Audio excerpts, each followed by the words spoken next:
Les ovaires polykystiques, c'est un ensemble de syndromes qui va regrouper plusieurs signes cliniques. C'est effectivement le premier trouble hormonal qui va toucher la femme jeune en âge de procréer et il va concerner en moyenne 10% des femmes. C'est un syndrome qui est chronique, à prendre en charge de façon globale. C'est pas une maladie fixe, c'est-à-dire qu'on peut avoir plusieurs tableaux cliniques. Quels seraient ces symptômes qui reviennent assez fréquemment? Donc, est-ce que c'est du cas par cas ou c'est plutôt des symptômes qu'on retrouve souvent? Alors, il faut savoir que les symptômes sont nombreux, mais ils vont s'exprimer à des degrés variables d'une femme à l'autre. Donc, le plus fréquemment, on aura un trouble du cycle.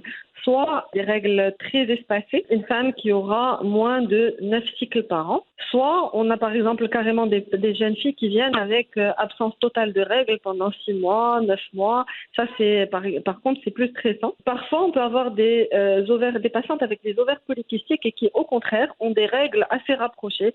Chaque 15-20 jours, elles auront des saignements. Donc, les troubles hormonaux, donc les troubles du cycle, souvent des patientes qui ont une prise de poids rapide avec une obésité concentrée sur la région abdominale.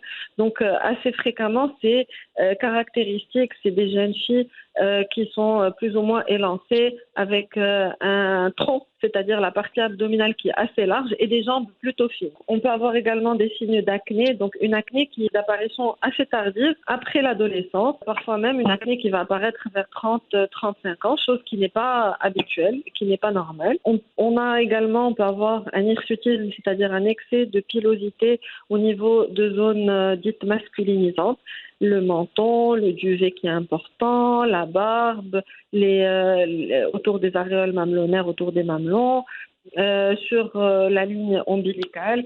Tout ça, c'est des signes qui doivent interpeller. On peut avoir également des patientes qui vont avoir des cheveux clairsemés, très légers, avec une chute importante. Donc ça aussi, ça témoigne d'un trouble hormonal. Chez certaines femmes, on peut avoir des taches cutanées au niveau de la nuque, des bras, donc des taches foncées. Et souvent, les jeunes filles estiment qu'il est normal d'avoir des cycles un peu irréguliers et elles ne vont consulter que devant un retard de fertilité.